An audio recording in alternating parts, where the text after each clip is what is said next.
Bienvenidos a Ojo y Vanguardia. Mi nombre es Natalia Vidal y este es un podcast para los amantes de las artes y para los que no las conocen también. La invitada de hoy me va a enseñar cómo hacer del arte un negocio y poder vivir de él. Es la artista visual Cristina Castellón, fundadora de Carnero de Metal. Pero antes de empezar la conversación, déjame presentarte a mi auspiciador Flycrew. Si tienes un conocimiento que quieras vender, como asesorías, talleres, cursos, entra en flycrew.com.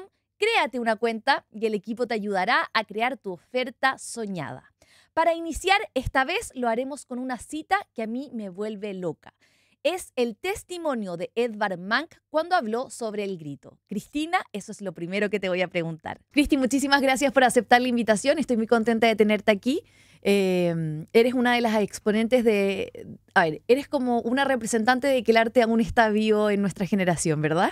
Sí, muchas gracias, Nati, por tenerme acá en el podcast. Y ya te seguí hace mucho rato, así que soy fan. En todos los capítulos parto haciendo una reflexión sobre el trabajo de un escultor o un artista visual chileno, pero estoy cambiando un poco la modalidad, así que a mis espaldas vas a ver una obra que no es de ningún artista chileno, es más bien algo que tengo en la casa, y estoy empezando con algunas citas. Y creo que fue muy adecuado escoger esta cita para tenerte a ti como invitada. Es la respuesta que dio Edvard Munch cuando le preguntaron acerca de qué es lo que había inspirado su obra El Grito, ¿ya? Y él dice así: paseaba por el camino con dos amigos cuando se puso el sol. De pronto el cielo se tornó rojo sangre. Me paré, me apoyé sobre la valla, extenuado hasta la muerte. Sobre el fiordo y la ciudad negros azulados, la sangre se extendía en lenguas de fuego. Mis amigos siguieron y yo me quedé atrás, temblando de angustia, y sentí que un inmenso grito infinito recorría la naturaleza. Lo primero que quiero preguntarte es si te hace reflexionar esta frase. Sí, la verdad es que sí.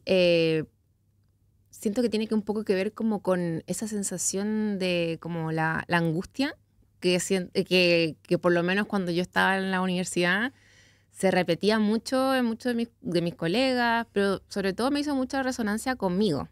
Habla un poco ahí como dice la palabra de la muerte, y creo que es tan como de artista a veces un poco ser de esta persona sufriente o hipersensible, ¿verdad? Que se conmueve ante como la magnitud de la belleza de la naturaleza o algo así. Eso es lo que me hace sentir. Esa impresión constante que llega a ser tan profunda que nos produce como dolor físico. Como artistas, ¿se ha perdido la poesía en el arte?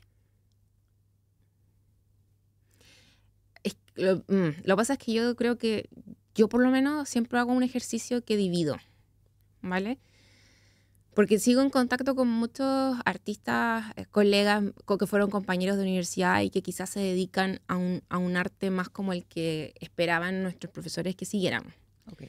¿Vale? Quizás como desde Balmaceda Arta Joven o seguir en la universidad o fundar exposiciones, ¿cierto? Y siento que no, que ahí no se ha perdido para nada la poesía. Y por otro lado está como este otro arte, donde me incluyo yo, por cierto, donde no es que no nos guste o no queramos, pero tuvimos que también salir a un mundo mucho más mercantil. Es decir, como tengo que vivir de esto. O vivir bien, o tengo ciertas expectativas. Entonces, quizás en ese mundo donde hay mucho marketing, no sé si hay tanto espacio para la poesía. Ok, precisamente ahí va el punto, porque últimamente yo sigo muchas cuentas latinas, españolas, etcétera, que hacen estos análisis o cuentan estas historias detrás de grandes obras en las que se recurre al recurso de, tú haces el tema de, te cuento los chismes de las obras de... Y muchas autoras y qué sé yo, curadoras hacen lo mismo, pero con una mirada del hoy hacia las obras grandes y quitando un poco, no sé si la majestuosidad, pero es como desnudando las obras así tal como lo son, restando la poesía. Y les ha ido muy bien en cuanto a números, en cuanto a comunidad de seguidores. Uno de los referentes más grandes yo creo que es Villarán, que Sí. sus títulos de YouTube, sus cápsulas son vistas por cientos de miles de personas. Pero su mirada es más bien de resistencia, de crítica quizás, Sí, y desde una postura muy contemporánea. sin Eh, duda. y eso es lo que origina mi idea de preguntarte cómo consigues que tu comunidad crezca y qué tienen estas cápsulas de video que tienen este carácter un poquito más de sarcasmo, de ironía, que le gusta tanto a la gente. Mira, lo que pasa es que yo creo que yo tuve que igual hacer como un trabajo de honestidad conmigo misma, ¿verdad? Porque por un lado está mi profesión, que es ser artista, y donde siento que es, bueno, no sé si es imposible, ya que sea muy categórica. Para mí no es concebible el arte sin ese quizás sufrimiento o hipersensibilidad o esa aflicción que a veces nos provoca los estímulos del mundo, ¿verdad? Donde está toda esa poesía contenida, que es maravilloso y siento que por lo menos eso fue lo que a mí me llevó a estudiar arte, a hacer arte. Y eso, en ese trabajo de honestidad que te digo, tuve que decir como, ok, esto va a ser mi línea de profesión, de vocación, va a ser una pasión, va a ser algo que voy a dejar reservado como para mi intimidad. Y decidí dejarlo justamente reservado para mi intimidad, es decir, en mí qué hacer con mi arte. Sin embargo, también, por otro lado, me remonto de nuevo a mis años de la escuela de arte. Si bien había muchísima poesía, o quizá un exceso de poesía a veces, yo también tenía una crítica muy grande que le decía a mis profesores que era como, ya sí, me encanta lo que estamos haciendo, pero pucha, resulta que esto, que para entender igual la poesía de un otro, uno también tiene que tener un poco desarrollada la propia. Y convengamos que eso es un porcentaje pequeño de la población, porque no en todos los espacios económicos o sociales está ahí como el fomento a la reflexión. Desde el colegio. Entonces yo le decía, chuta, siento que la gente, el público general, la gente que no tiene ningún vínculo con la poesía, con el arte, con las bellas artes, no van a entender esto, no van a querer conocerlo o entenderlo más porque siento que es demasiado hermético. Entonces, a medida que avanzaba en mi carrera y después de salir y seguir igual vinculado, no he cambiado de opinión en los últimos 15 años, donde siento que a veces los artistas caemos en ese loop infinito de hacer arte o para nosotros o para otros artistas. Y por ejemplo, siempre que llevo a alguien al museo o a una exposición o cualquier cosa media cultural, una persona que no tiene como ningún vínculo, y va de la mano conmigo y vamos conversando y quizás lo cuento un poco incluso en el mismo lenguaje de las copuchas del arte, dicen, chuta, qué interesante. Hoy lo pasé bien, ahora que me explicáis esto, no me gusta. Y empiezan a desarrollar una opinión, ¿verdad? Empieza a haber ahí como un clic, un vínculo. Y eso es lo que yo necesitaba igual sentir.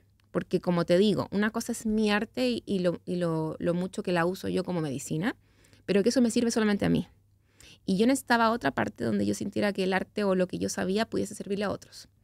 Y me di cuenta en el paso del tiempo que si yo quería llegar a un público masivo, que no tiene ningún tipo de conocimiento o educación formal, poética, artística, tenía que también cambiar el lenguaje o fijarme quizás a veces en ciertas cositas anecdóticas del arte que son un poco más sabrosas por la categoría de chisme. Y no partir de lleno con la parte más solemne que dices tú, como que de todo eso que está detrás de las obras, más allá del análisis, más allá del cagüín. Y por eso tomé esa decisión. Yo creo que es una puerta de entrada, que claro, que está muy de la mano del marketing, ¿verdad? Muy de la mano como de la expectativa o de estos hooks o esos títulos de los videos de YouTube, pero por lo menos yo lo veo desde muy personalmente, lo veo como algo que yo tengo que hacer necesario porque mi fin detrás de eso es mayor, que es que en el fondo es abrir la puerta al vínculo, ¿cachai? Ahora, igual dudo que haya alguien que no le guste el arte que se quiera meter en ese nicho como de hacer cápsulas chismosas de arte si realmente no te gusta. Entonces, quiero pensar que es por eso, que es una estrategia para poder llegar a estas audiencias, donde quizás si yo les hablo de un libro o les hablo como realmente quizás con ese lenguaje que ocupamos en la academia, nunca van a enganchar conmigo ni con lo que quiero mostrarles. ¿Y cómo te ha resultado eso? O sea, conseguiste una cantidad de audiencia súper grande por una parte haciendo de docencia, digamos, con microcápsulas y tal, y en la pandemia cursos gratuitos. Y por toda esta parte, instrucción, ¿verdad? Como que finalmente igual son datos históricos, anecdóticos y tal, que te aproximan y te muestran qué sé yo, quizás un acercamiento más amable a grandes obras del pasado.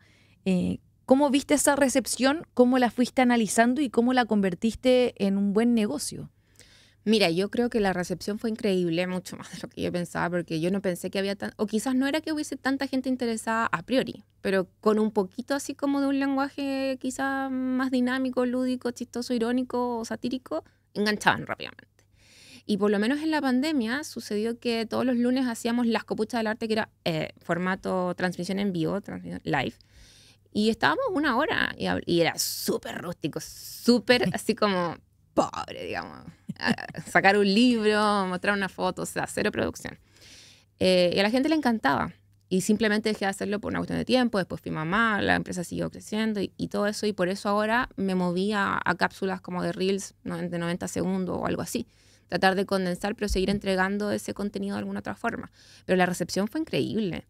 E incluso lo noté en mis más cercanos, como por ejemplo amigos o amigas o incluso mi propio marido, que cuando escuchaba estas historias era como, ya, y hoy yo conocía ese cuadro y nunca me fijé y no sé qué ganas de haber sabido, puras cosas así.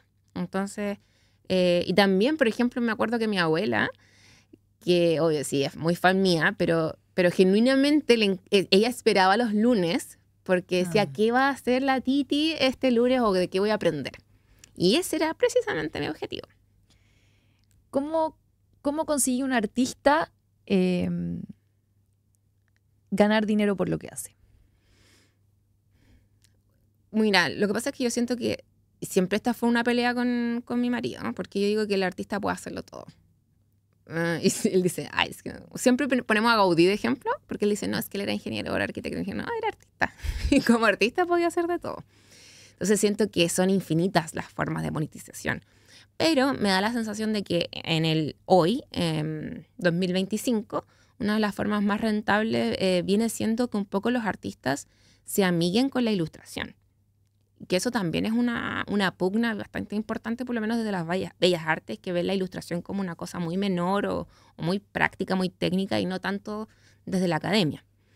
Pero yo he visto cómo lo editorial, la ilustración editorial y todo este tema de los productos, packaging, cosas así, es lo que está dando más rentabilidad a muchos de mis colegas, ¿verdad? Hacer asociaciones con marcas y cosas así que antes quizás eran muy desde el diseño gráfico, pero hoy se están buscando artistas para llevar a cabo dichas colaboraciones. Está todo el tema de las licencias, de la venta de uso de licencias en estas plataformas grandes donde uno puede vender patrones. De bancos de imágenes. Exacto. Y también yo creo que hoy hay un nicho mucho más grande para la creación de contenido, por ejemplo en TikTok o en Instagram, como lo que estamos haciendo acá, que es en el fondo hablar de arte, que creo que eso antes no estaba, no porque no existieran las personas, sino porque quizás todavía no estaban lo suficientemente desarrolladas las plataformas, los medios. Y antes el que no era youtuber, como que ya adiós, se te fue la bola. Porque claro, YouTube fue como creo que la primera plataforma que era como que daba para eso. Pero yo creo que por ahí va la cosa.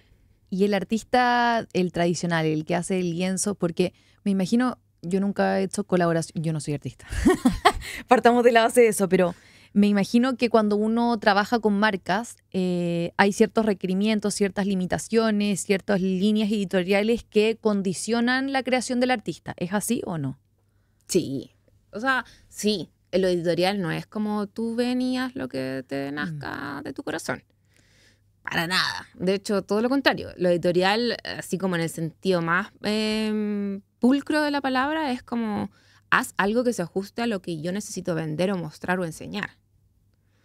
Por eso yo creo que digo que a muchos artistas se han tenido que abuenar con el concepto de ilustración editorial para justamente empezar a vender su trabajo en ese mercado.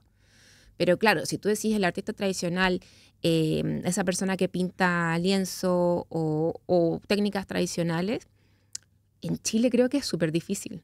Porque ¿qué te queda? Vender tus obras, obviamente los originales o grabados, apuntar a exponer o apuntar también a proyectos de Fondart para quizás ganarte los recursos para desarrollar ese tipo de producciones, ¿cachai? Y eso es un camino súper agotador y creo que mucha gente ni siquiera se atreve a tomarlo pensando como en que es demasiado trabajo. Como resistencia inicial, prejuicio. Sí. De hecho, o sea, claro, yo creo que si no hubiese ese prejuicio, quizás habría mucha más gente ganando los concursos y cosas así, ¿cachai?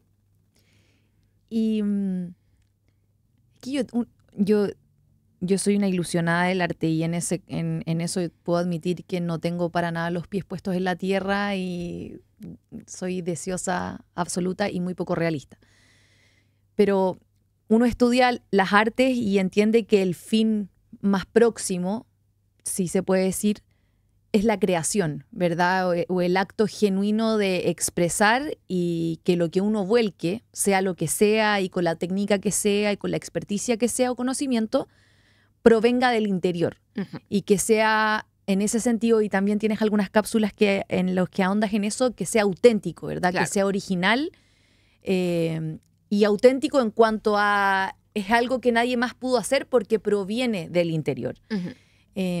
¿Coincides con eso conmigo o el artista debiese tomar la alternativa de, ok, tengo esto paralelo a mi trabajo creativo o, qué sé yo, individual, etcétera? Mira, así como que no sé cómo debiesen ser los artistas. Nunca me atrevió mucho porque como te decía antes, siento que el artista como puede hacer tantas cosas y puede hacerlo todo, no es como por ejemplo quizá un doctor cirujano que lo único que puede hacer es hacer operaciones, ¿cachai? O dedicarse a la docencia eventualmente cuando ya no quiera operar, ¿verdad? Como que, por eso te digo, creo que el arte y los artistas somos como infinito potencial, donde justamente eso que dices tú, que la esencia es la creación y la creación se puede manifestar de múltiples formas e incluso una misma persona, una misma artista puede ir variando en sus formas de producción durante toda su vida. Mi respuesta, así como qué pienso yo de mi arte, es que uno debiese tener los dos caminos quizá, porque sin duda lo que a mí me da para pagar mis cuentas no es quizás lo que yo haría si no tuviese que trabajar. ¿Cachai? Okay. Y eso, de hecho, lo saben mis seguidoras, que si yo fuese millonaria o estuviese jubilada y tuviese que hacer mi arte simplemente para hacer mi arte, yo estaría pintando cuadros gigantes de la muerte. Como lo que partimos hablando ahora con la cita que diste, ¿cachai? Entonces, por eso te digo, me hace mucha resonancia. Eso estaría pintando yo. Pero claro, o sea, no va muy de la mano con esta Christie de colores rosaditos sí. y esta personalidad como más chismosa de las cápsulas que estén pintando cuestión de la muerte, ¿cachai? Entonces, por eso te digo. Sin embargo, no es como que yo esté sufriendo por no ser esa única Cristina que pinta sus cuadros de la muerte, porque al mismo tiempo también me parece que si yo me volcase a ese camino, me perdería en mi propio abismo. ¿Cachai? Porque yo en el fondo estaría simplemente satisfaciendo mi necesidad de expresión a través de mi arte, pero no estaría vinculándome con los otros. ¿Cachai? Y para mí, yo como artista, es muy importante para mí sentir que tengo un vínculo con el mundo. Porque justamente como esa artista bien hipersensible que soy, si solamente me dedicara a crear, creo que probablemente estaría deprimida, encerrada en mi taller con mis cuadros, pues, ¿cachai? ¿Qué tonos tiene la muerte para ti? Para mí siempre son tonos súper distintos, o sea, de todo menos como negro, curiosamente. Pero mis cuadros de la muerte a veces son dorados, otras veces son rojos, a veces sí hay negro, o muchos azules también. Pero más que colores, la muerte siempre es mujer. La muerte siempre es como... es algo muy bello. No es una cosa así como quizás lo que la calavera, ¿cachai? Como ese esqueleto que va con su... No me acuerdo qué era. Su velo. Es claro, no es una cosa así. Noche de Muertos en México. Una cosa así, claro. Ok. ¿Y cómo llegas a estudiar arte? Llego porque toda la vida fui una persona con muchas curiosidades intelectuales, reflexivas, ¿verdad? Filosóficas, que me llevaron justamente a caminos un poco oscuros en el sentido como de tendencias más bien a la depresión o melancolía, ¿verdad? Muy nostálgica, o pensando cosas que no necesariamente uno tiene que pensar a los 11 años, como por ejemplo, ¿qué va a pasar cuando mis papás se mueran y yo, así como, nos volveremos a encontrar? ¿Cachai? Esa comida demasiado. Entonces, siento que mi parte como más humana, más joven, más adolescente, rechazaba mucho la idea como de estudiar arte. Por desconocimiento, un poco ignorancia de que se trata la carrera, porque jamás la investigué honestamente. Entonces decidí estudiar diseño gráfico, porque pensaba que era como una carrera rentable o seria, por así decirlo, muy entre comillas, pero donde yo igual pudiese aplicar mis dotes creativos. Fue el peor error, porque de verdad que lo pasé pésimo, duré 3 meses y lo odiaba, porque no era para nada lo que yo quería. Entonces ahí mi viejo me dijo como, ¿por qué estás haciendo esto? Como, déjate de perder tu tiempo y estudia arte, si eso es lo que te gusta. O sea, como, a diferencia de quizás el 99,9% de mis estudiantes, mis papás fueron siempre los que dijeron, estudia lo que te haga feliz, no como lo que te dé dinero. Entonces ya, contra mí misma, pero escuchando a mi papá por única vez en la vida, dije, ya, filo, voy a estudiar arte. Entonces entré a la carrera y el lugar donde también yo estudié, que fue en Campus Oriente, que es precioso, muy Hogwarts, y yo fanática de Harry Potter, entonces rayé la papa desde el momento en que pisé la facultad, tanto así que después obviamente sigue estudiando ahí mismo, solamente para estar ahí.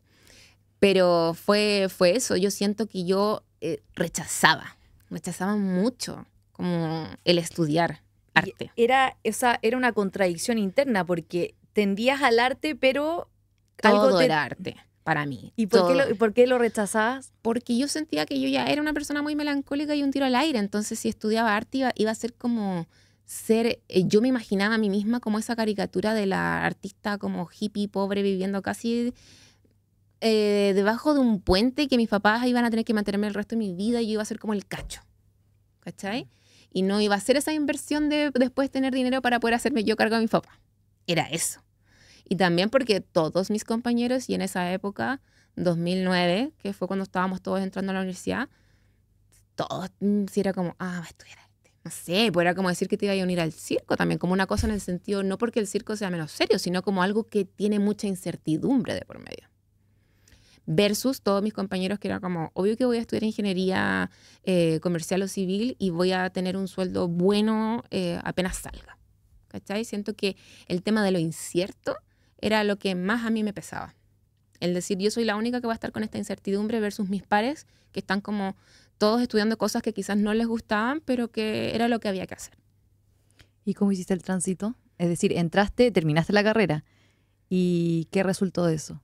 O sea, cuando una vez ya entré a la universidad, como que siento que me entregué al arte también, po. O sea, dejé de pensar un poco en cómo voy a ser adulta después, cómo voy a pagar cuentas o cómo voy a independizarme y todo eso, y voy a disfrutar mi época universitaria, y lo hice. O sea, igual a mí me gusta muchísimo estudiar, me gustan mucho los ramos teóricos. Incluso le pregunté a mi papá y le dije, porque obviamente él me estaba pagando la carrera, le dije, podría ser que yo me tome un año más para poder hacer más ramos que no necesariamente tengo que hacer por la malla, sino para poder seguir estudiando. Me dice, sí, mi papá feliz con que yo estuviera como queriendo estudiar, ¿cachai? Ya cuando salgo de arte, claro, entra de nuevo ese pánico. Ya terminé esta carrera, pero sigo sin saber cómo se hace esto de vivir del arte o tener trabajo, qué sé yo.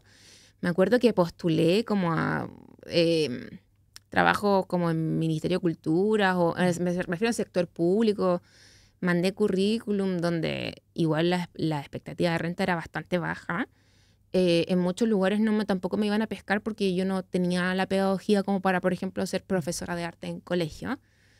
Y tampoco quería hacerlo porque no me sentía con las capacidades o habilidades de enseñar a niños de colegio. Entonces dije, pues estoy en la misma parte, o sea, no sirvió de nada haber estudiado. Así que ahí dije, ok, tengo que volver a estudiar.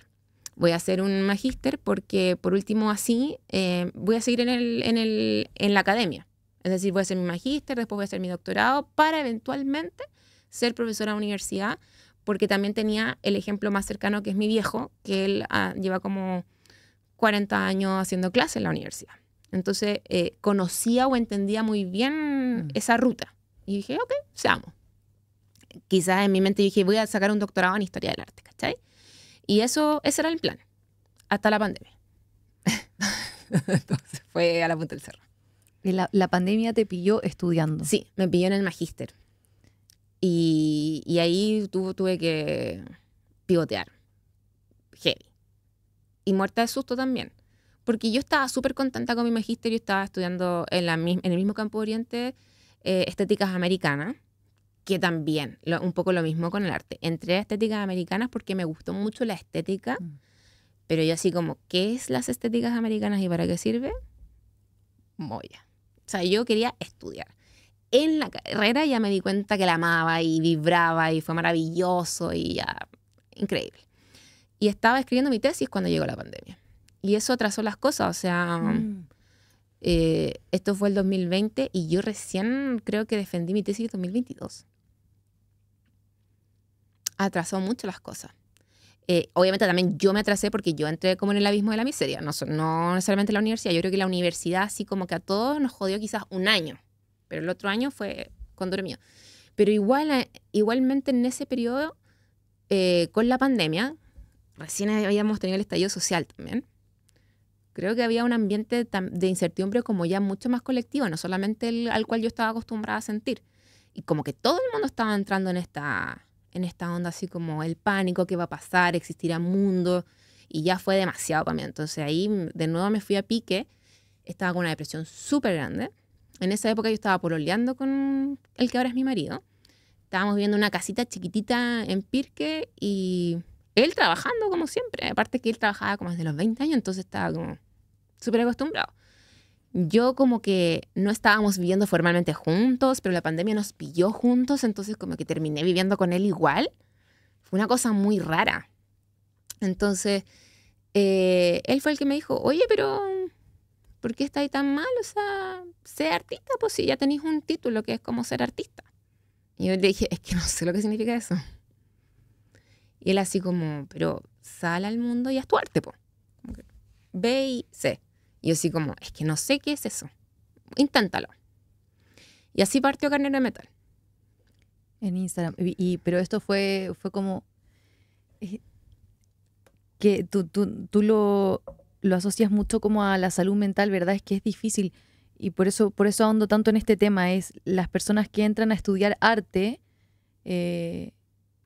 cuentan con una incertidumbre mayor o al menos con un miedo interno que no es preconcepción de otras carreras que se supone son más promisorias, se supone. Se supone. Pero no es frustrante el hecho de combatir todo el tiempo con tu mente para obtener un resultado y luego combatir. O sea, pasaste toda la carrera disfrutando lo que estabas estudiando sin saber si es que lo ibas a poder utilizar y eso es contradictorio en sí. Y luego saliste y dijiste, bueno, en realidad no me funcionó lo de los currículums, así que voy a seguir estudiando con el mismo pensamiento de, ok, voy a seguir dedicándole años a esto porque me gusta, lo disfruto, pero sin saber si es que todos estos años de estudio van a ser retribuidos. Exacto. Y viene la pandemia, muestra tu arte y dijiste, ¿lo voy a hacer con el celular? ¿Cómo ocurre eso? O sea, es que todo es una figura muy tragicómica, siento yo, porque por un lado lo que dices tú es muy cierto, o sea, sin exagerar, yo creo que de mi generación, voy a hablar porque no sé cómo estén los cabros hoy en día en la carrera de arte, pero de mi generación yo creo que el 90% de nosotros teníamos depresión o lidiábamos con alguna complicación de nuestras saludes mentales, partiendo de esa base, ¿Por el 90%. No, era, no sé si acaso era requisito era como el perfil de estudiante, no lo sé. Teníamos problemas de salud mental porque en el fondo yo creo que para ser artista tienes que ser una persona que igual tiene ciertas características, ya sea como alguna hipersensibilidad o sensibilidad desarrollada, alguna curiosidad muy reflexiva. No todo el mundo es como artista, digamos. No se trata de tener talento o habilidad puntual para dibujar, que me carga eso. O sea, es más bien una curiosidad específica la que te lleva a ese camino donde tú quieres expresar a través de muchas cosas algo que tú sientes dentro. Y que la mayoría de la gente, al menos, no está acostumbrada a cuestionarse. El artista es una persona que yo siento que se cuestiona muchas cosas, que las pone en duda, etc. Entonces, ya partamos de la base que yo siento que el perfil de estudiante de arte era una persona conflictuada. Luego, el tema de la incertidumbre, 100%, o sea, se le agregaba. Entonces ya como que doblemente carga mental. Ahora, yo también tengo que ser súper sincera. Yo era hasta a todas luces también una hijita de papá. O sea, yo tenía un papá que al ser profesor y todo eso no tenía problema en pagarme estas 2 carreras, ¿verdad? Jamás me dijo, tienes hasta X edad para irte de la casa e independizarte. Yo creo que más encima nuestra relación es media como tóxica porque soy hija única, entonces yo creo que por él yo hubiese quedado hasta los 60 viviendo con él, ¿cachai? Entonces no había ningún apuro tampoco para ser adulta, crecer y hacer cosas. Y por eso yo también creo que estaba súper cómoda en esa incertidumbre como hasta ahí nomás. Es decir, no era una incertidumbre que me movilizara a mí a decir, chuta, ¿qué voy a hacer con mi vida? Pero en la pandemia sí, porque en la pandemia me topé con una persona que era literalmente lo opuesto a mí, una persona hiper pragmática, una persona que resolvía muchas cosas, donde me dice, claro, ve y sé artista, y así como, ¿qué significa eso? Donde no tampoco tenía una necesidad puntual, pero siento que me envalentoné al darme cuenta que todo el mundo estaba lanzándose al abismo como de la incertidumbre. Entonces dije, yo soy una más. Estamos todos aquí, o sea, la gente que quizás tenía trabajos estables o tenía una vida como ya súper armada, todo se fue a la punta del cerro porque la pandemia nos vino a mover el piso a absolutamente todos. Entonces yo decía, bueno, ¿qué será ser artista? Pinto y muestro mis cuadros y espero que la gente me los compre, porque así partió Carnero Metal. O sea, Carnero Metal era una página de Instagram donde yo subí mis obras que estaba pintando durante la pandemia y les ponía un precio y era como, cómpramela.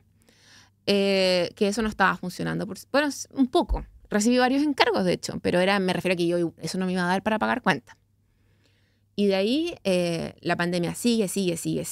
Y ya en agosto fue Pablo el que me dice, oye, yo en esa época hacía muchas clases de yoga con una chica que hacía clases online de yoga a través de los lives de Instagram. Y había mucha gente haciendo muchos lives de muchas cosas. No solamente como clases, sino mucho live. Entonces Pablo me dice, oye, pero ¿por qué no empezáis a hacer clases de arte? Porque por último eso también te sirve a ti para mejorar tu ánimo y quizás a la gente le interesa aprender a pintar. Y yo hasta ese momento siempre me imaginé a mí misma como una persona que enseñara teoría, nunca práctica. Entonces dije, uy, ¿tendré las capacidades como para enseñar esto? Ya, filo. Y así fue como hicimos la primera clase de acuarela, donde yo siempre recuerdo que llegaron 300 personas. Y para en la primera. En la primera. Y yo encuentro... ¿Pagaste por promoción? Sí, le puse, no me acuerdo si 20.000 o 30.000 pesos el 2020. Y era gratuita. Era gratis. Perfecto. Sí. Y dije, 300 personas quieren aprender a pintar. Esto está como rarísimo. Pero, claro, después me di cuenta que no era que la gente quería aprender a pintar nada más. Eso era como una excusa.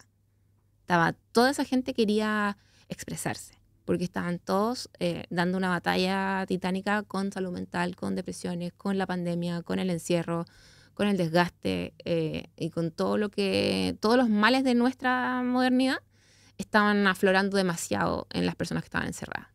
Y todos ellos se volcaron, o sea, mi comunidad, digo, todos estaban ahí para salir, para evadir, para relajar, para conectar, para lo que sea, pero a través del arte.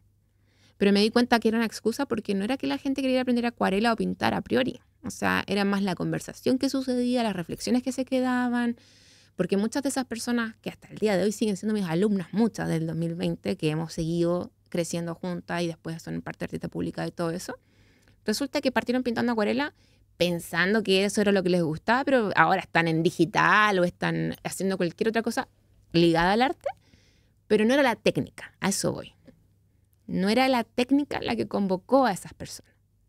Hoy con todo, qué lindo, con todo esto que me estás contando, como tu proceso personal y también el que viviste en tu primera clase, que luego me imagino se extendió por mucho tiempo, o sea, por algo tienes más de 100.000 seguidores hoy día. Sí, hicimos clases, o sea, hicimos clases gratis todos los jueves hasta diría yo, mitad de año del 2023. O sea, 3 años dándole duro. Pero ahí yo quedé embarazada, después tuve a mi guagua, que es una guagua hoy ya casi un niño muy intenso. Entonces no he podido retomar con normalidad. Ponte ¿Cuánto tú que tiene? tiene 1 año 4. Ah, pues chiquitito, sí. Entonces ponte tú que el año pasado, 2024, habré hecho con mucha suerte 2 clases gratis. Ya. ¿Cachai? Pero no porque Pero es yo que no quiera. igual lo hiciste, ok, pero igual lo hiciste como inicialmente fue como un experimento, un intento, no me imagino que, porque, bueno, la gratuidad es maravillosa para la gente, pero el artista tiene que vivir de algo, si no, no puede Sí, combatir. sin duda. Pero no me quiero ir de la pregunta que te iba a hacer, que para mí es súper relevante. Con toda esa experiencia que tienes acumulada y que viste en otras personas, ¿cómo crees que el arte ayuda a la salud mental de las personas? Es que eso fue también un descubrimiento que ha gatillado otro tipo de proyectos, reflexiones y un montón de dinámicas, porque yo no era consciente, por supuesto, de esto durante la pandemia. Yo creo que después, recién de un año, empecé a hacer como el análisis de ya qué estaba pasando, quiénes eran mis alumnas, cuál era el perfil, 99% mujeres, de todo tipo. O sea, no es como que yo diga, ¿sabéis que solamente la X profesión tenía no. Todo tipo, de todas las edades. O sea, yo tuve, la alumna más chica que tuve tenía 6 y la alumna más grande que tuve tenía 87. Entonces, digamos que el rango etario era gigante. Pero la gran mayoría eran personas que lo estaban pasando mal. Y te digo que la niña de 9 también lo estaba pasando mal en el colegio, porque claro, para los niños fue también durísimo. Esa cuestión de la Pantalla. O sea. durísimo. Entonces yo dije, qué heavy. Toda esta gente se convocó, bueno, como tantas otras cosas. O sea, yo creo que también fue muchísima la gente que se volcó al yoga o a la cocina o a la jardinería, estamos claros. Pero el arte fue un descubrimiento para mí como artista, de que fuese un salvavidas en la pandemia para la salud mental de la gente. Y ver qué era realmente, porque yo quería entender qué era la parte del arte que les ayudaba en la salud mental. Me causaba mucha curiosidad. Yo decía, claro, lo que más pintaban era acuarela, y yo creo que la acuarela de las técnicas pictóricas igual es una técnica que invita mucho a una cosa más reflexiva, quizás más suave, más amigable, más compasiva, porque quizás técnicas como el óleo o el gran formato o lo digital, todas las técnicas siento que nos piden a nosotros partes distintas de nuestro cerebro y de nuestro cuerpo. Y digo la casualidad que justo la acuarela, que yo la elegí no porque a mí me gustara más la acuarela que otras técnicas, la elegí porque sentí que era lo más fácil de comprar en un supermercado. Y lo más limpio también, ¿verdad? Porque solamente funciona con agua y ya está. Versus las otras, el óleo, que era mi técnica principal, que en esta hay un montón de cosas que a la gente no le gusta porque el olor es fuerte, porque no podía hacerlo encerrado, entonces era posibilidad en pandemia, ¿cachai? Entonces fue por eso. Fue una cosa práctica que yo dije, acuarela. Después hicimos muchas clases también de lápices de colores por lo mismo. No, sí te vi otras técnicas luego. Sí. Y a tu conclusión. ¿Qué era lo que realmente ayudaba? Era multifactorial sin duda. Por un lado, estas personas, obviamente la gran mayoría eran mujeres que tenían cierta facilidad técnica, ¿verdad? Que antiguamente les decía que era buena para las manualidades, pero que en verdad son facilidades técnicas de otras cosas, que no vienen al caso. Entonces, claro, tenían facilidades, pero te diría yo que muchas, que quizás a buenas a primeras alguien diría como, uy, esto no digamos que es como una persona hiper talentosa, eso portaba bien poco, porque el hecho de que la persona empezara con una técnica que desconocía por completo, aprendiera a usar el material y luego con muy poca práctica avanzara y dijera como, oh, wow, eso hice yo, ese fenómeno de en el fondo de decir, oh, resulta que yo podía aprender algo nuevo. Y siento que el arte, así como quizás otro tipo de prácticas que en este momento no se me ocurren, algunas personas piensan que están reservados para gente con dones, ¿verdad? Con el talento. Que no, para nada. De hecho, esto lo he conversado con muchos artistas. O sea, el talento o la facilidad puede ser una ayudita, pero al principio. Pero no te sirve absolutamente nada después como en la carrera larga. Entonces estas personas decían, oh, estoy aprendiendo algo nuevo. Y ahí, pum, como que conexiones neuronales nuevas, y eso te libera todo tu torrente así como de oxitocina, dopamina, serotonina, de que estás ahí aprendiendo cosas, de que eres capaz, etc. Y eso tuvo otro impacto, que era la autoestima y la sensación de pertenencia. Porque claro, como eran tantas mujeres, y yo después de las clases gratis, que obviamente conversábamos y todo, pero en el fondo era yo leyendo sus mensajes, pero toda la conversación era con mi voz. Después pasamos a las clases por Zoom, que hubo un momento en 2021 donde yo hacía clases de Zoom de lunes a lunes, y muchas veces varias clases en el día, porque también las clases costaban 5.000 pesos, 7.000 pesos, 10.000 pesos las que eran como ya 2 clases, ¿cachai? Entonces eran accesibles en ese momento. Y ahí, no sé, pues tenía 30 personas o 20 mujeres, y lo que menos hacíamos era pintar, po. O sea, yo a veces decía, chiquilla, tengo que avanzar porque tengo que terminar, pero es que ahí empezaba, era una Terapia. era una terapia, pero tal cual. Incluso hubo veces donde yo tuve como que igual ya así como, tengo que parar esa situación porque tenemos que hacer como que pintamos también. Por eso me están pagando, porque aunque sean 5 lucas, pero me están pagando para que le enseñe el proyecto. Tenemos que hacer como que... Sí. Entonces dije, dale. Por un lado está lo propio, la cosa propia, el logro propio, que es como yo aprendo y estoy pintando algo muy bonito, que heavy, no sabía que yo podía pintar, mucho menos pintar bonito.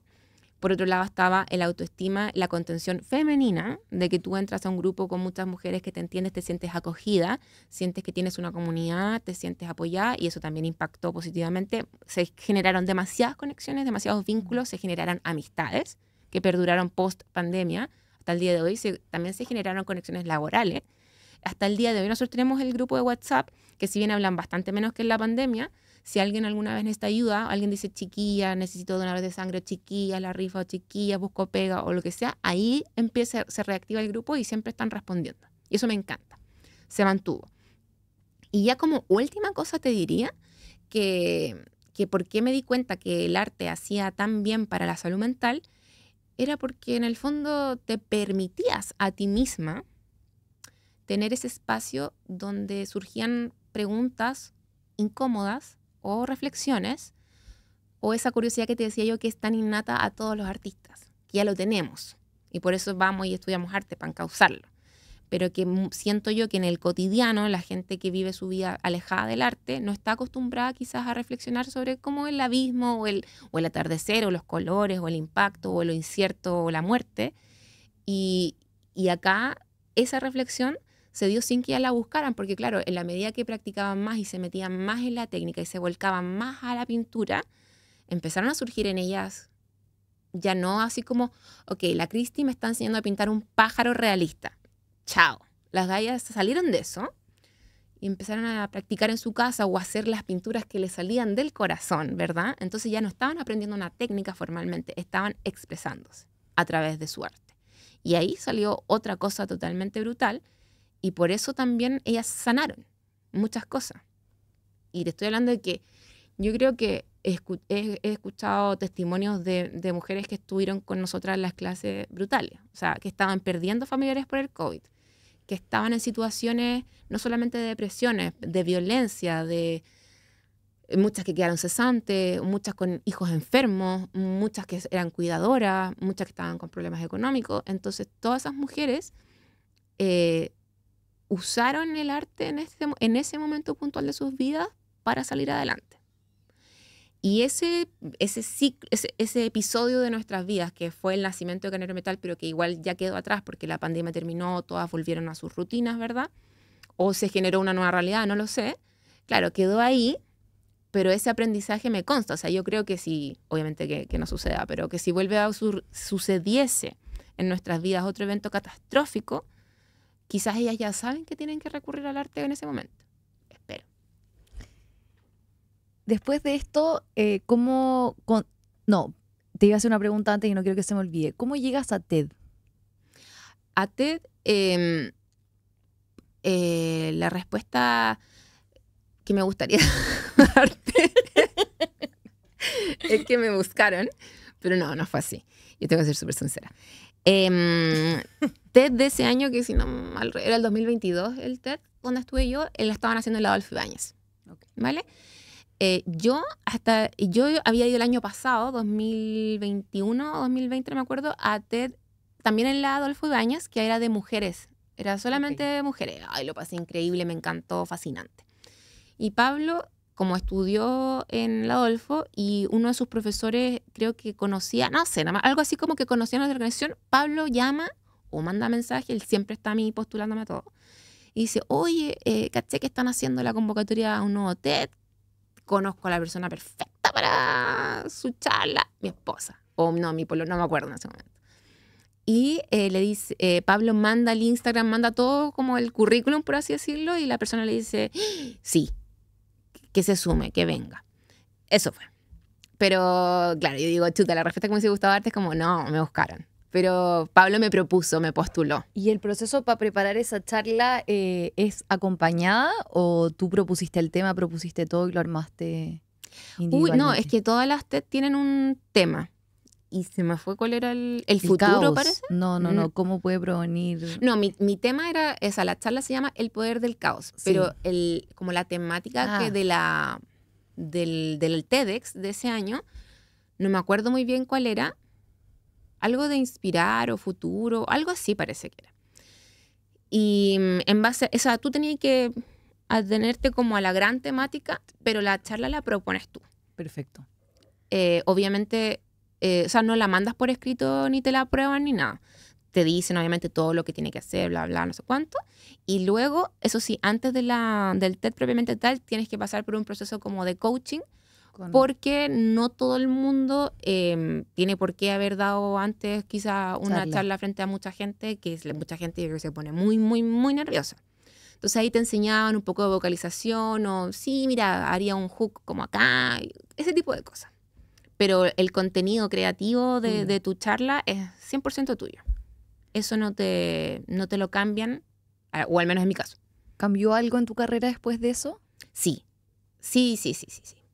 De hecho, mucho tiempo atrás, te diría yo 2010, 2012, por ahí, yo estuve viendo mucho TED y era mi sueño. O sea, literal, era mi sueño. Dije, algún día. Diciendo que no tengo idea. Pero yo sentía como buena artista que tenía cosas profundas que decir. Entonces, cuando se da esta oportunidad canalizada por Pablo, yo estaba, pero en llamas. Y creo que lo hice súper bien para lo nerviosa que estaba. Para ser mi primera vez y todo eso como frente a una gran audiencia. Pero sí, cambia mucho porque, de hecho, en ese proceso, justo esa vez hicieron como 2 TED paralelos, en Santiago y en Viña, por la sede de Adolfo Ibáñez. Entonces, por ejemplo, en la de Viña también estuvo como speaker Tadashi Takaoka, que, bueno, entre muchas otras cosas, ha estado en Corfo, director de Metro, un seco. Y ahí fue donde hicimos enganche con él, que hoy es un gran amigo. Entonces, y trabajar con él también lo tuve como mentor, y eso a mí me fue perfilando a lo que realmente hoy estoy haciendo, que es armar un negocio. Un modelo de negocio que sea rentable y escalable del arte. Y yo siento que eso parte ahí, porque si yo no hubiese estado en esa instancia, no hubiese podido conectar o no me hubiese dado cuenta, o quizás también menos gente, porque igual pesa que alguien te diga, oye, no, si la chica dio una charla TED, puede hablar, como que puede decir cosas interesantes. ¿Está ahí? ¿Cómo se hace un negocio? O sea, cuéntame de tu negocio, cómo se escala y cómo se consigue. Hoy día estás capacitando a mujeres artistas. Sí. Ya, cuéntame de eso. Artista Publicada se llama el proyecto, que en el fondo, justamente ya después de haberte contado la vida de Carnero Metal, post pandemia, post también yo parto, porque esto fue el año pasado, yo como recién con mi guagua de 4 meses, yo ya no quería seguir haciendo clases de pintura, de técnica, porque también pensaba que se había cerrado como ese episodio de la pandemia y la gente, por mucho que quisiera, no estaba teniendo el tiempo para permitirse esos espacios. Y yo también ya me sentía como un poco cansada, porque sabía que sabían pintar. Entonces dije, chuta, ¿qué pasó? ¿Quiénes quedaron? Habían quedado muchas estudiantes de esa época, pero que estaban un poco como abandonadas, huérfanas, o también como con ese bichito de decir, pucha, y todo esto que aprendí durante estos años pintando, que me volví seca, que si yo, ¿servirá para algo? O sea, como que podré generar ingresos con esto. Y así surge Artista Publicada, donde en el fondo yo ya había sacado libros para colorear, que también se vendían súper bien en la pandemia. Me gustaba mucho el tema editorial, siempre quise hacer un libro ilustrado, por tema de tiempo nomás no lo había estado sacando.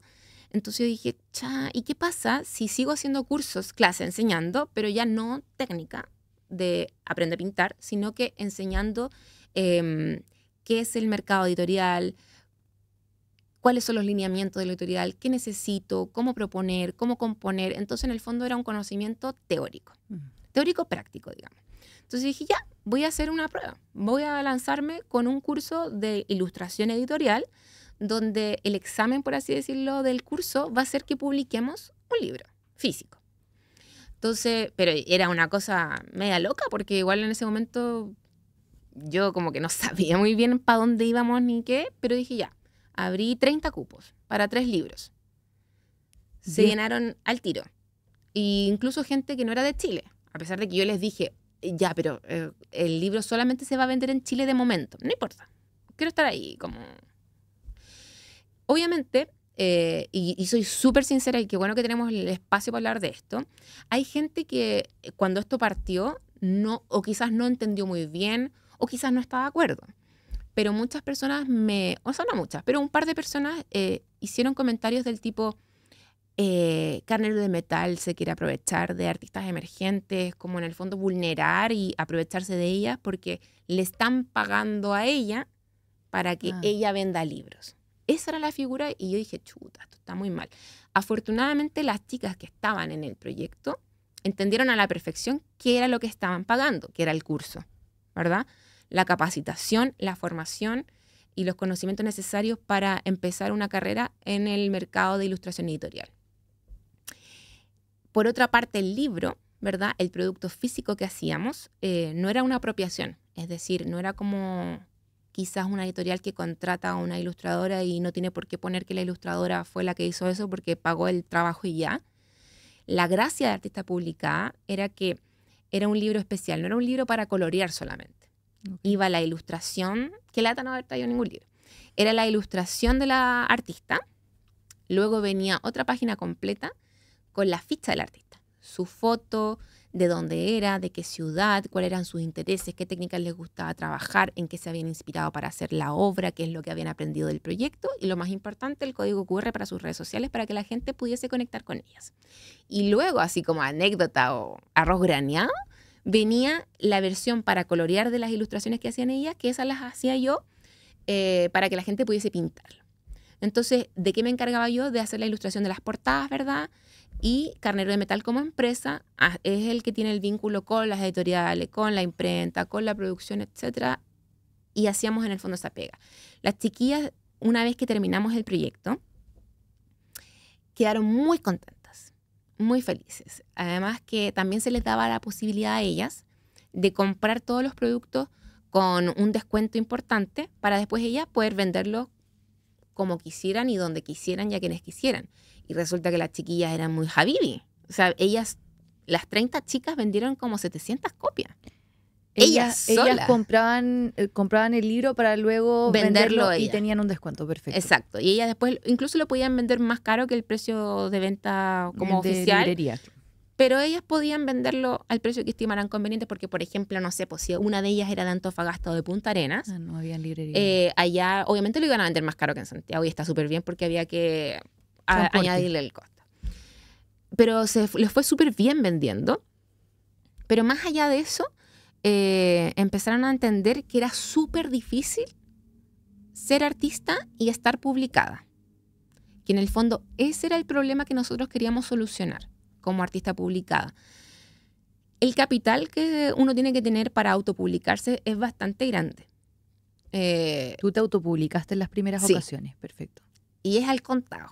O sea, tampoco es como que uno pueda... ¿Cuántas copias la primera? El primer libro que yo saqué, ¿se pueden decir dineros acá o no? Se pueden decir dineros, así que tú te sentís cómoda. Vale. El primer libro que yo saqué, que fue Zodiaco, que era un libro de ilustración de Zodiaco, creo que fueron, no me acuerdo si fueron 300 o 500 copias, que era lo que yo podía pagar en ese momento, que creo que 2020 eran como 5,5 millones de pesos al contado.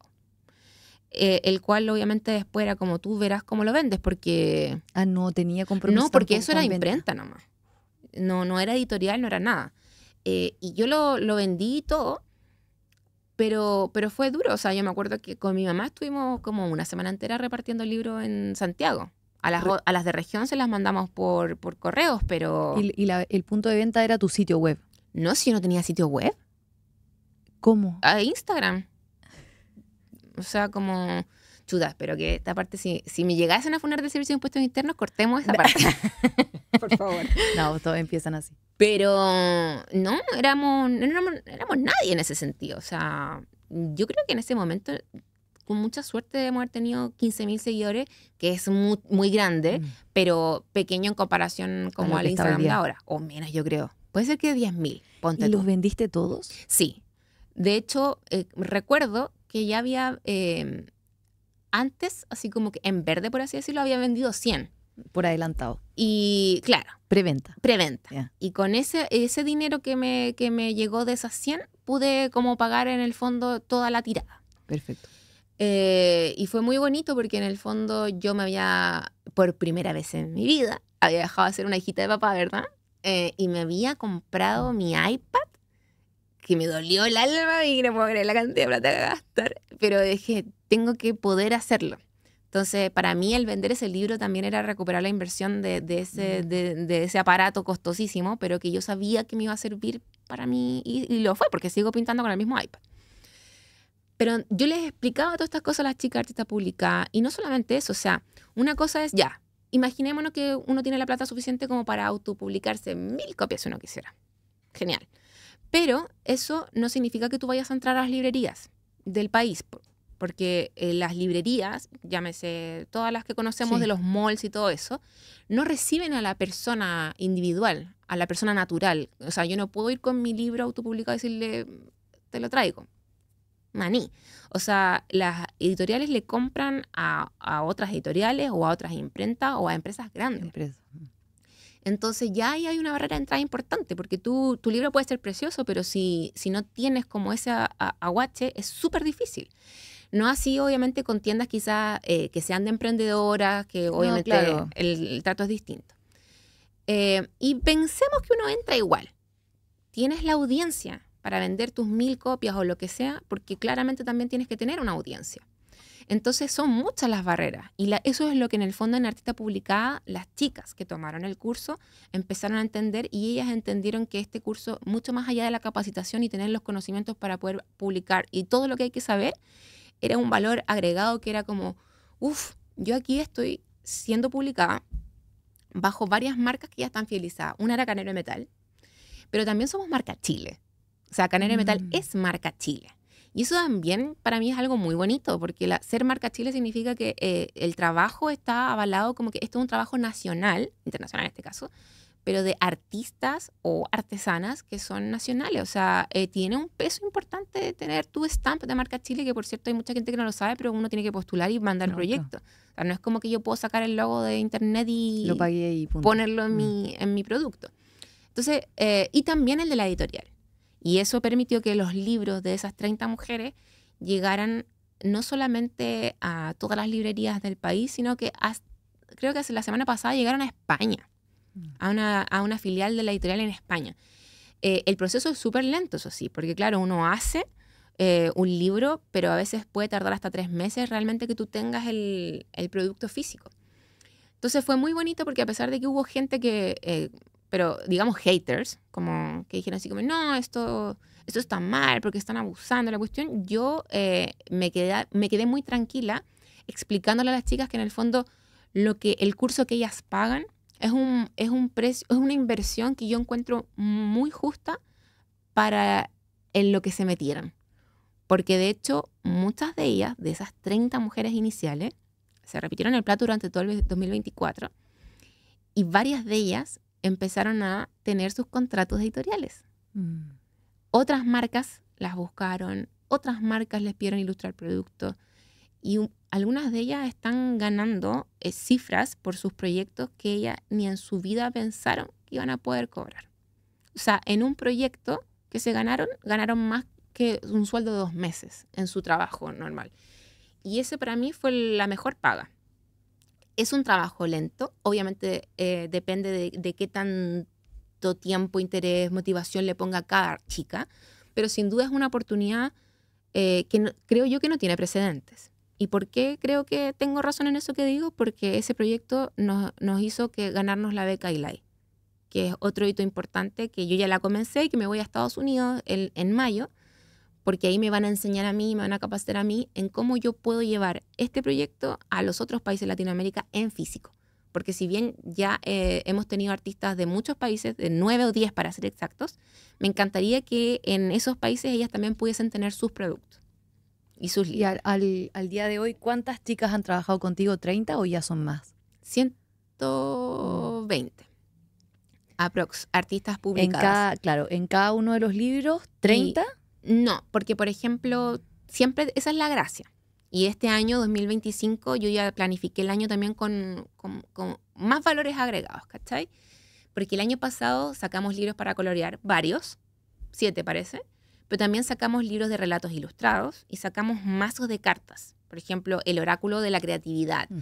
Ahora está saliendo el tarot, también un mazo de cartas de autoestima para mujeres. Entonces los productos físicos cambian. Y también cambia lo que se ve en el curso o en la parte más teórica, porque no es lo mismo también. Tuvimos un curso incluso de licencias comerciales, para las que quieran ponerse a vender sus diseños, cómo hacerlo, cuáles son los contratos que tengo que ocupar, qué tipos de licencias comerciales son las que existen y cuáles me convienen más, etc. Y ahora este 2025, mi plan es que también haya gente que pueda pagar un ticket mucho más bajo solamente por el conocimiento del curso. Ok. Y que quizás no quieren participar o no pueden en este momento ser parte de los productos físicos, pero sí pueden empezar a capacitarse desde lo teórico de, ok, estas son las herramientas que necesito entonces para este tipo de cosas. Me metí mucho en el mundo, es que me interesa el arte como negocio. Es deseable que todos los artistas, por su aporte, por su transparencia, también por su entrega, reciban dinero por lo que hacen, digamos, y dinero que les lleve a vivir la vida que quieren, no la vida que pueden, ¿verdad? Entonces, por eso me metí tanto en eso. Pero vamos al público final, que es el que a mí más me interesa en este espacio. ¿Cómo crees tú que el arte puede ayudarle a una persona en el día a día? Yo creo que así como hay mucha gente que se permite, por ejemplo, hacer ejercicio o meditar, o hacer yoga, no sé, como ese tipo de cosas que uno quizás al principio son como un poco incómodas porque estamos en esa enfermedad constante de que no tenemos tiempo, ¿verdad? O todo es para ayer, entonces cuesta mucho porque creo que mucha gente, me incluyo, sufre un poco de culpa cuando no estamos haciendo algo productivo relacionado como con el trabajo, o al menos a mí me pasa. Entonces creo que funciona de la misma forma. O sea, si las personas pudiesen apartar un momento del día a su práctica creativa, creo que tienen las mismas consecuencias que ya están hiperestudiadas en el caso de si meditas 15 minutos al día, ya sabes que tu cerebro se regenera y hace conexiones nuevas. O, por ejemplo, lo que está pasando ahora con la práctica de la gratitud, que es un poco también meditar, pero de una forma más guiada. O así como hacer ejercicio, aunque sea 40 minutos al día, ya sabes que te mejora tu sistema cardiovascular, que tu sistema inmunológico también se fortalece. Y con el arte pasa lo mismo. O sea, de hecho, igual le pedí a mi papá justamente ayuda, que como él está ya más en el lado de la ciencia, si me podía compartir papers científicos de realmente el impacto a nivel neuropsíquico, vamos a decirle, del arte, y existen. O sea, los que yo intuía están ya estudiados. Quizás la gente no ha llegado como algo más popular donde la gente diga, oh, wow, sí, esto sirve mucho. Pero sí lo vemos un poco, si te fijas, en el boom que hubo de los mandalas. O sea, eso es arte, práctica creativa, pintar, colorear, y creo que también ese fue el boom de los libros para colorear en la pandemia. Porque en el fondo, como la gente piensa que el arte está reservado para unos pocos que tienen ese don o facilidades, nadie o muy pocos se van a sentar en la mitad del día con una libreta blanca a pintar o dibujar que le tienen terror a la página en blanco. Porque piensan que no pueden, porque no saben, porque no sé qué. Entonces los libros para colorear vienen a bypassear eso, que es básicamente la barrera, porque ya ahí está el dibujo, coloréalo. Y la gente puede, ¿cierto?, volcarse a esta suerte de meditación porque eso es. Entonces yo creo que si las personas pudiesen enfrentar el arte como una práctica, porque eso es también, práctica creativa o práctica artística, que tuviesen su libreta donde pudiesen también un poco abstraerse. Incluso hay un ejercicio que sirve para desarrollar la creatividad que me gusta muchísimo, y es que antiguamente se daba más porque teníamos teléfono fijo. Pero que era el de tener una libreta al lado del teléfono fijo, porque resulta que muchas veces, no sé si te pasó, que cuando hablabas por teléfono te ponías a hacer como dibujitos, los típicos, o en la clase, en el colegio, cuando no estabas prestando atención, te ponías a dibujar, pero sin pensar. Eso es conectarte con tu subconsciente o inconsciente según la creencia de cada quien, pero eso es. Entonces, de hecho, mientras más pudiese la gente sacar a su mente consciente o a su cerebro o a esa conciencia que está como pegada al mundo terrenal, sacarla de la ecuación y conectarse con eso que está desconocido o que está oculto, más creo yo que podrían realmente experimentar el beneficio para la salud mental de hacer arte. Porque yo creo que el arte, así como práctica, como la que te estoy diciendo yo, llega a ser una cosa, ya, no sé si espiritual es la palabra más adecuada o más universal, pero sí es algo que te conecta con un lenguaje, que es un lenguaje un poco onírico, un poco mitológico, que es ese lenguaje que todos tenemos dentro de nosotros como lo atávico de ser seres humanos. Que en el fondo los artistas les han dado nombre, técnica, a la forma de representar, pero todos tenemos un imaginario. Inclusive para las personas que, como recomendación, si a alguien le hace ruido a esto que estamos conversando, yo también he incentivado a muchos de mis estudiantes que quizás por su autoexigencia se privan tanto de pintar porque si no les sale perfecto prefieren no hacerlo y se están perdiendo el mensaje de fondo que es que no ese es el fin. Las incentivo a que hagan collage. Porque ellas, lo mismo que pasa con los libros para colorear. Como que ya está el dibujo, así que tranqui, vuélcate. Con el collage pasa lo mismo. Las imágenes existen. Tú vuélcate a hacer que esas imágenes se conviertan en tu mundo interno. Y ahí también sucede algo maravilloso que me gustaría mucho explorar este año también, porque el collage, más encima, hoy en día también es súper difícil acceder a revistas que tengan las características adecuadas para hacer collage como lo conocemos análogo. Pues ya no hay revistas de partida muchas.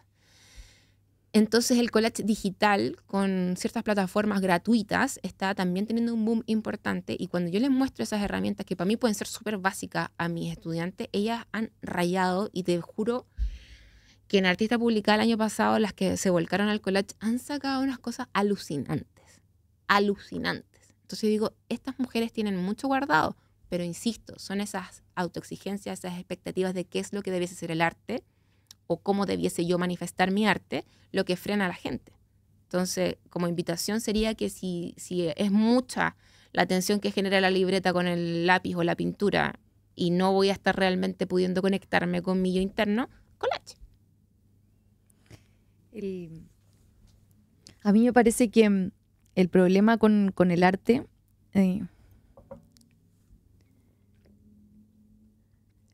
probablemente la sociedad actual sí lo entiende, pero una generación antes no entendía que el arte es una práctica tan necesaria y útil como el deporte. El deporte, sí, por lo físico, por los estudios y porque también tiene otros aspectos tipo disciplina y todo que aportan al sistema educacional y formativo que llevamos en el colegio y luego en la universidad, y que es lo que tenemos estandarizado como educación.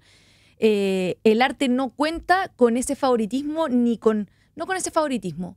El arte no cuenta con esa predisposición a ser abierto a la educación completa, incluso desde los niños, desde que son chicos.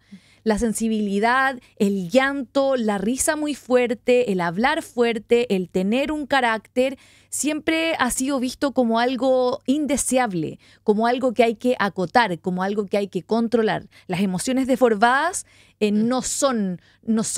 generan incomodidad, no son bienvenidas. Y eso lo que contribuye es que desde pequeños nos formemos acotándonos, restringiéndonos o curando qué decimos, cómo lo sentimos y qué exteriorizamos. La práctica del arte opera, tal como tú dices, igual que en el deporte, igual que en cualquier otra disciplina, digamos, paralela a la educación formal, que contribuye a desarrollar, primero, habilidades blandas, segundo, salud mental y tercero, un montón de cualidades que necesita nuestro cerebro para afrontar la vida que viene en cada una de sus etapas. O sea, un adolescente que crece sabiendo qué es la pena, cómo se vive, cómo se transita, cómo se digiere, que la vio en pinturas, que la experimentó cuando escuchó una música, que vio una obra de arte y de repente surgió y dejó que esos sentimientos sencillamente salieran.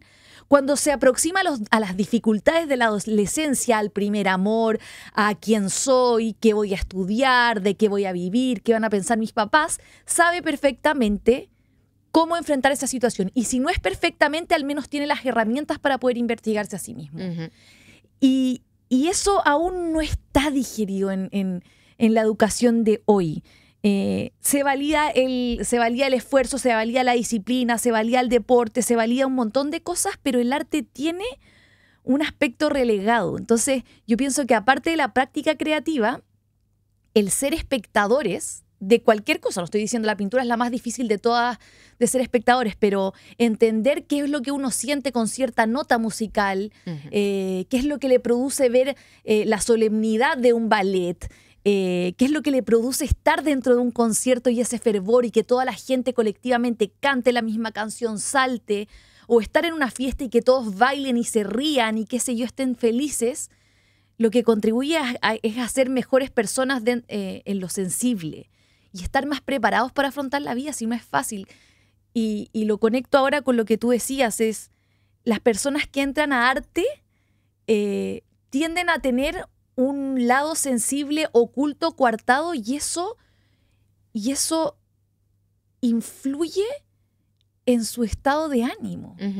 Y finalmente, cuando yo te escuchaba, decía, bueno, tú estás estudiando arte todo el tiempo contrariada.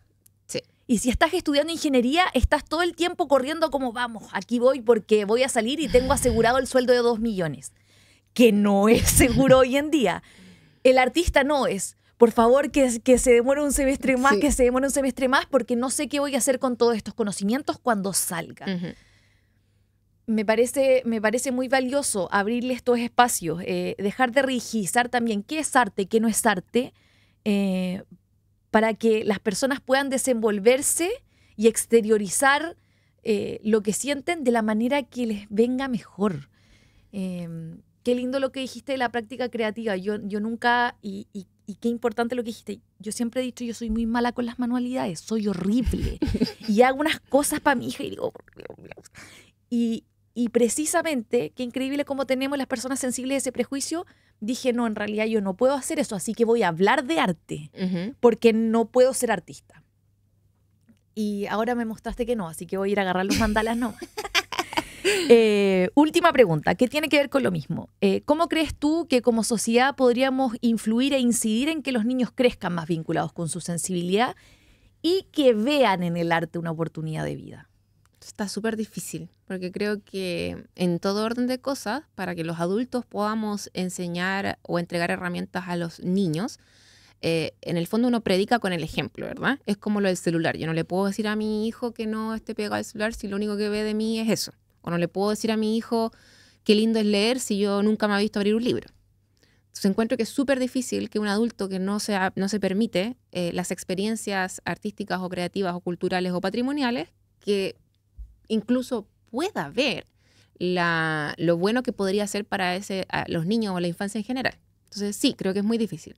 Más sobre todo por lo que dijiste tú, de que el arte no tiene esa consideración como de utilidad desde la formación del colegio o básica o lo que sea, mucho menos de adultos, porque no es tan obvio o tan evidente el beneficio o no tan estudiado aún, no tan hablado como el del deporte o quizás la meditación, porque la meditación hoy en día yo creo que está como hiper, como desde la ciencia avalada, ¿cierto? Y si la ciencia lo dice es porque es real. Entonces creo que está muy difícil la misión. De hecho, la veo cada vez más compleja porque, insisto, o sea, a mí me pasó y con esto como que quiero como reflejar una cosa que creo que es muy general, pero no una cosa anecdótica.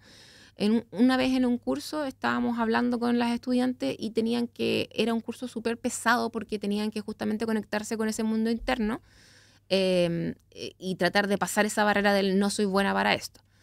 Y yo hice una pregunta que yo pensé que era muy sencilla, básica, que era, ¿qué es lo que amas?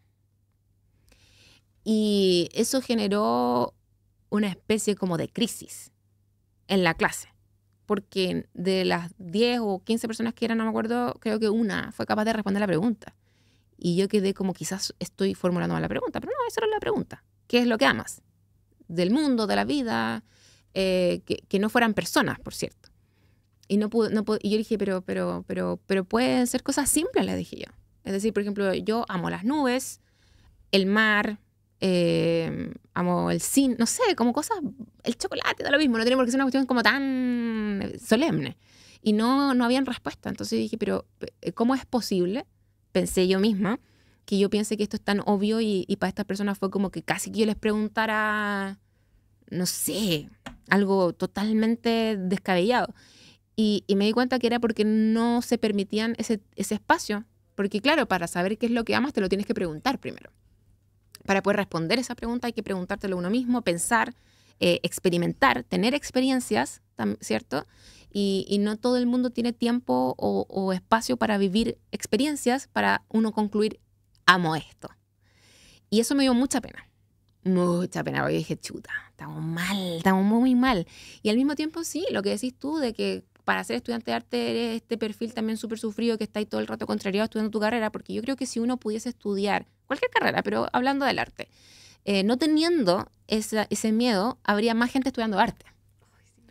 ¿Verdad? Así como creo que hay mucha gente que estudia psicología, quizás no es psicología lo que tienen que estudiar, es arte. Pero claro, la invitación no es esa porque en este momento no está el mercado preparado. Pero el arte sigue estando súper lleno de estigmas, de prejuicio, de ignorancia, de rigideces, como dijiste tú, porque alguna gente también dice los artistas, pongámonos quizás en el sector más acomodado del país o del mundo, compran obras carísimas de grandes artistas, quizás por estatus, puede ser. Pero la gran mayoría de la gente que compra obra, que compra arte, es porque ese producto los lleva a alguna parte, ¿verdad? Quizás si tú tienes un cuadro en tu casa, ¿cuántas veces cuando chicos no nos quedamos pegados en algún cuadro que estaba en nuestra casa? Independientemente si era bonito o era feo, pero ¿quién no se pasó películas con alguna marina o algún cuadro, verdad? Por eso la gente compra el arte, porque en esos cuadros, y sobre todo mientras más sofisticado el artista, ¿cierto? O más te gusta o más entendido eres en el arte, esos cuadros te llevan a ti a una especie de trance o de comunicación, en el fondo, decir, esta persona con estos dones y este talento es capaz de poner en visual lo que yo tengo, pero que yo no puedo expresar. Entonces, por eso compran arte, por eso lo consumen, porque ven traducido lo que sienten o lo que piensan ahí afuera. Pero todos podemos hacerlo. Ahora, obviamente, alguien que ya tiene su vida y su vocación, que no es el arte, claro, quizás no va a ser una cosa inteligente invertir tanto tiempo en desarrollar esa parte si no vas a vivir de eso. Pero no tiene por qué ser así. O sea, no toda la gente que va a correr en las mañanas o va al gimnasio es porque vaya a correr la maratón o quiera estar en los Juegos Olímpicos. Entonces, sigue siendo la misma lógica. Por eso, como que la gente dice, ¿para qué me voy a dedicar a esto si no voy a terminar pintando? Si no voy a ser artista. Y es como, ya, pero haces muchas cosas que no vas a terminar siendo profesional porque te hacen bien. Entonces yo creo que es muy difícil lo que tú dices, como cómo hacemos como sociedad, nosotros los adultos, que se ponga interés en la infancia. Y yo creo que el mejor favor, o no sé si favor, el mayor esfuerzo que podemos hacer, sobre todo las personas que tenemos hijos pequeños todavía, es que nuestros hijos nos vean a nosotros hacer esa práctica artística. Y si me cuesta mucho porque me es súper incómodo y ya no estoy preparada, partir por lo más fácil, lo más chismoso. Vuelvo al inicio, que es en el fondo, pucha, veamos este reel o sigamos esta cuenta, vamos a esta obra, vamos al Teatro a Mil, vamos a un pasacalles que quizás no lo entienda, pero vamos a pasar bien. Vamos a un museo para niños o a una visita guiada o a un concierto. O sea, el arte se manifiesta de infinitas formas. Entonces yo creo que como adultos tenemos que responsabilizarnos. No sé, por ejemplo, llegaron el año pasado o antepasado a Chile esto de la producción de Fever, los que hacen el Candlelight Concerts. Sí. Que me parece que Maravilloso. desde lo instagrameable que es la experiencia de estar en un concierto lleno de velas, que en el fondo por eso la gente va, terminas experimentando las 4 estaciones de Vivaldi y conmocionándote. Personas que quizás si no hubiese sido por lo instagrameable, nunca hubiesen escuchado las 4 estaciones de Vivaldi. Entonces a eso voy. Quizás los artistas tenemos que a veces recurrir a estas cosas que pueden sonar como artimañas del marketing o sobresimplificaciones de lo que significa lo sublime que es la expresión artística, pero si es con un buen fin, que es atraer a la mayor cantidad de gente para iniciar el proceso o acompañarlos un poquito, porque yo siento que yo he acompañado a todas mis estudiantes hasta un punto donde después obviamente las dejo solas, pero donde ellas ya vieron esto, se sacaron el velo y se dieron cuenta que son artistas. Algunas son artistas que se quieren profesionalizar, y vivir de su arte, y otras son personas que siguen haciendo su vida, pero que mantienen su práctica artística porque descubrieron en eso un espacio de autocuidado. ¿Resumen?